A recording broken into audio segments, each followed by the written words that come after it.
नमस्कार, मैं हूं वैभवनाथ शर्मा और आप देख रहे हैं धर्मचक्र। आज का धर्मचक्र बहुत ही लाभकारी होने वाला है आपके लिए। आज मैं मोरपंख से संबंधित चमत्कारी उपाय बताऊंगा। ये बताऊंगा कि किस प्रकार नवग्रह की दशाओं से मुक्ति दिला सकता है सिर्फ एक मोरपंख। तो बहुत ही ध्यान से सुनिए और आपकी कुंडली में जिस भी ग्रह से संबंधित समस्या हो उस ग्रह का उपाय आप मोरपंख के माध्यम से कर लीजिए। ये आपको बहुत अच्छा लाभ देगा। आज हम आपको ये बताने वाले हैं कि किस प्रकार आप ग्रहों को शांत करने के लिए मोरपंखों का प्रयोग कर सकते हैं और मोरपंख आपकी बहुत बड़ी सहायता करेगा। प्राचीन काल से ही नजर उतारने व भगवान की प्रतिमा के आगे वातावरण को पवित्र और शुद्ध करने के लिए भी मोरपंख का ही प्रयोग होता आया है। मोरपंख का उपाय वशीकरण, कार्यसिद्धि, भूत बाधा, रोग मुक्ति, ग्रह बाधा निवारण, वास्तु दोष निग्रह आदि में महत्वपूर्ण स्थान रखता है, महत्वपूर्ण भूमिका निभाता है।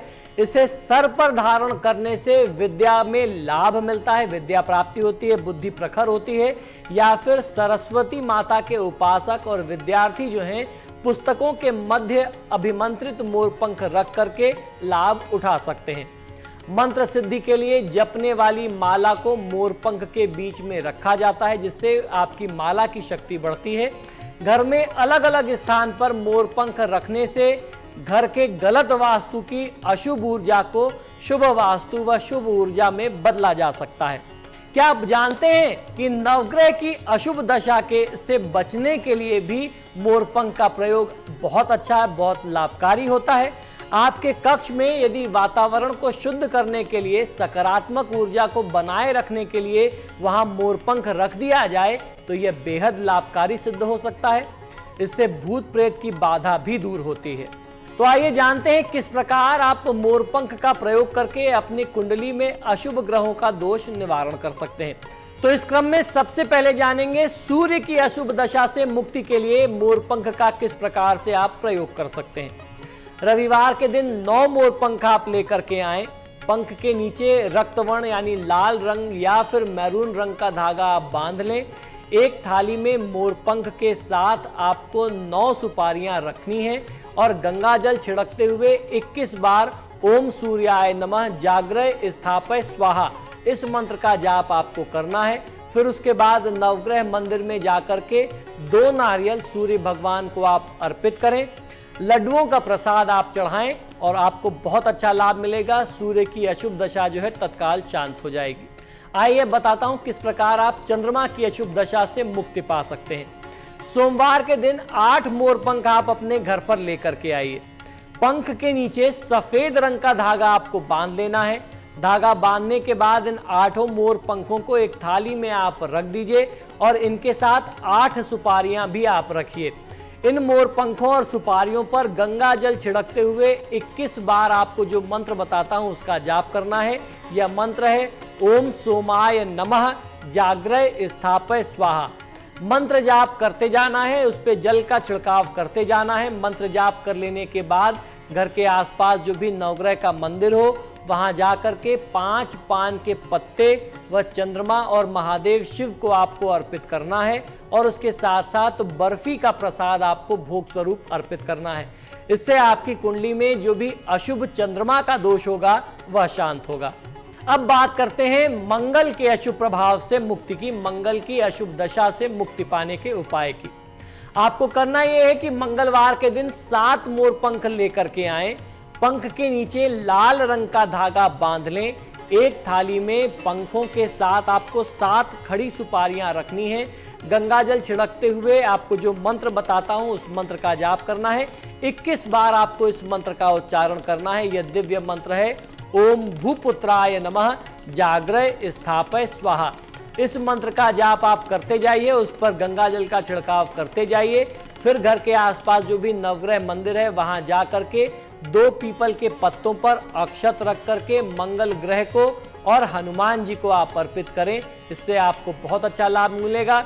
बूंदी का भोग आपको अर्पित करना है और उसके बाद ये प्रसाद आप जो है अपने लोगों में, परिजनों में बांट करके स्वयं ग्रहण करें। मंगल के अशुभ प्रभावों से आपको मुक्ति मिल जाएगी। अब जानते हैं कि किस प्रकार मोरपंख आपके अशुभ बुध की दशा से आपको मुक्ति दिला सकता है।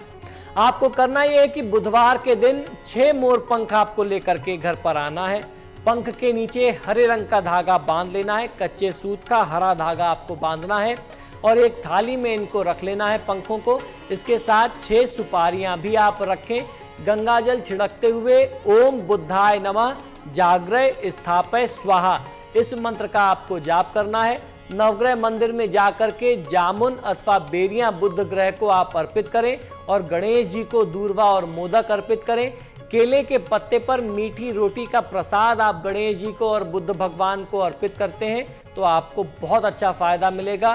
कुंडली में अशुभ बुध की शांति हो जाएगी। अब बारी है जानते हैं बृहस्पति के अशुभ दशा को शांत करने की। अशुभ दशा से किस प्रकार आप मुक्ति पा सकते हैं। गुरुवार के दिन 5 मोर पंख को आपको अपने घर लेकर के आना है। पंख के नीचे पीले रंग के धागे को आपको बांध लेना है और धागा बांध लेने के बाद इन 5 मोर पंखों को आपको एक थाली में रखना है। थाली में मोरपंख के साथ 5 सुपारियां भी, खड़ी सुपारियां भी रखनी है और सुपारियों पर और मोरपंख पर गंगा जल छिड़कते हुए ओम बृहस्पतये नमः जाग्रय स्थापय स्वाहा इस मंत्र का जाप आपको 21 बार करना है। जब जाप पूरा हो जाए तो घर के आसपास जो भी नवग्रह का मंदिर है वहां जाकर के 11 केले बृहस्पति देवता को और श्री विष्णु को आप अर्पित करें। बेसन का प्रसाद जो भी कोई भोग बना हुआ आपको मिल जाता है बाजार में उपलब्ध हो वो खरीद करके बृहस्पति भगवान को और विष्णु भगवान को चढ़ाइए। अशुभ बृहस्पति की दशा से आपको मुक्ति मिल जाएगी। शुक्र की अशुभ दशा से किस प्रकार मोरपंख मुक्ति दिलाता है आइए ये बताता हूं। शुक्रवार के दिन 4 मोरपंख आपको अपने घर लेकर के आने हैं और उस मोरपंख के नीचे जो है गुलाबी रंग का धागा आपको बांध लेना है। एक थाली में इन मोरपंखों को रखना है और उसके साथ 4 खरी सुपारियां भी आपको उसमें थाली में रख लेनी है। जल का गंगा जल का छिड़काव करते हुए 21 बार आपको ओम शुक्राय नमः जाग्रय स्थापय स्वाहा मंत्र का जाप करना है। घर के आसपास जब आपका ये जाप पूरा हो जाए घर के आसपास जो भी नवग्रह का मंदिर हो वहां जा करके 3 मीठे पान शुक्र देवता को आप अर्पित करें और मां लक्ष्मी को दूध से बने हुए कुछ भोग के साथ साथ गुड़ और चने का भोग आप प्रसाद जो है वह अर्पित करें। बहुत अच्छा फायदा मिलेगा। अशुभ शुक्र में ये चमत्कारी तौर पर काम करता है। अशुभ शुक्र की जिन लोगों के लिए भी दशा हो वो लोग इस उपाय को अवश्य करें। अब जानते हैं अशुभ शनि की दशा से किस प्रकार आपको मोरपंख मुक्ति दिला सकता है। शनिवार के दिन 3 मोरपंख आपको अपने घर पे लेकर के आना है और मोरपंखों के नीचे काले रंग का धागा आपको बांध लेना है। एक थाली में इन तीनों मोरपंखों को आपको रख लेना है। इनके साथ 3 खड़ी सुपारियां भी आप रखें। इन पर गंगाजल का छिड़काव करते हुए 21 बार ओम शनैश्चराय नमः जाग्रय स्थापय स्वाहा इस मंत्र का जाप आप करते रहें। जब आपका यह 21 बार जाप पूरा हो जाए तो घर के आसपास जो भी नवग्रह का मंदिर हो वहां जाकर के 3 मिट्टी के दिए तेल सहित आप शनि देवता के चरणों में अर्पित करें। इससे आपको फायदा मिलेगा। गुलाब जामुन का भोग शनि देव को अवश्य अर्पित करना चाहिए। खास तौर पर इस प्रयोग को करते समय आपको बहुत अच्छा लाभ मिलेगा। अब बारी है जानने की कि जिन लोगों की कुंडली में अशुभ राहु की दशा चल रही हो उन्हें किस प्रकार से मुक्ति दिला सकता है एक मोरपंख। आपको करना यह है कि बुधवार या शनिवार के दिन सूर्य उदय से पूर्व 2 मोरपंख आपको अपने घर लेकर के आना है और इन मोरपंखों के नीचे भूरे रंग का धागा आपको बांध लेना है।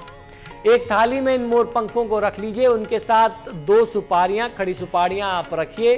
गंगा जल का छिड़काव करते हुए 21 बार ओम राहवे नमः जाग्रय स्थापय स्वाहा मंत्र का आप जाप करें। नवग्रह मंदिर में जाकर के चौमुखा दिया जो है आप राहु देवता के समक्ष जलाइए। इसको जलाने के बाद शिव जी को आप पूजा पाठ करके प्रसन्न करें। शिव जी के समक्ष भी आपको एक दीपक अर्पित करना चाहिए। कोई भी मीठा जो आपको बाजार में मिल जाए, मार्केट में उपलब्ध हो, वह प्रसाद लेकर के महादेव शिव और राहु देवता को आप अर्पित करें। अशुभ राहु की दशा में यह उपाय बहुत अच्छा काम करता है। अब जानते हैं कि किस प्रकार अशुभ केतु की दशा से मुक्ति दिला सकता है आपको एक मोरपंख। मंगलवार या शनिवार के दिन सूर्य अस्त होने के बाद आपको यह उपाय करना है। आपको एक मोरपंख लेकर के आना है। इस एक पंख के नीचे स्लेटी या ग्रे रंग का धागा आप बांध दीजिए। एक थाली में इस पंख को रख करके एक सुपारी आप उसके साथ रखें। गंगा जल छिड़कते हुए 21 बार ओम कें केतवे नमः मंत्र का जाप करना है। ओम कें केतवे नमः जाग्रह स्थापय स्वाहा, इस मंत्र का आपको जाप करना है।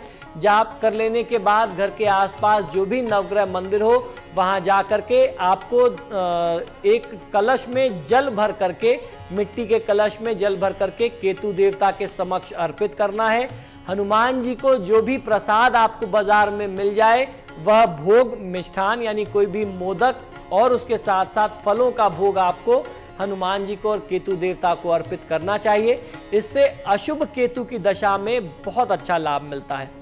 फिर जिस भी दशा के लिए जितने भी मोरपंख आपने अर्पित किए हैं, मान लीजिए आपने सूर्य की साधना की, मंगल की साधना की, उन्हें मोरपंखों को उठा करके अपने घर के पूजा स्थान में रखिए और उन सुपारियों को, जो भी बची हुई सुपारियां थी, या तो आप अपने संबंधित देवता के चरणों में अर्पित करके चले आएं नवग्रह के मंदिर में, या फिर इन सुपारियों को आप जल प्रवाहित कर दें और इस मोरपंख को अपने घर के पूजा स्थान में रख करके जैसे आप रोज अपने भगवान की पूजा आराधना करते हैं, इन मोरपंखों को भी आप धूप दीप दिखाइए और जो मंत्र जिस भी देवता के लिए, जिस भी ग्रह से संबंधित मंत्र का आपने जाप किया था, 21 बार रोज जाप करते रहिए। मेरी गारंटी है कि किसी भी प्रकार के अशुभ ग्रह की दशा होगी, इस विधि से निश्चित ही वह दशा शांत हो जाएगी और आपको जीवन में सुख समृद्धि प्राप्त होगी। ये माना हुआ अचूक उपाय है, इसको आपको करके अपने जीवन में लाभ अवश्य लेना चाहिए। इसी शुभकामना के साथ कि आपका जीवन, आपका दिन सुखमय बना रहे, मुझे आज्ञा दीजिए। नमस्कार।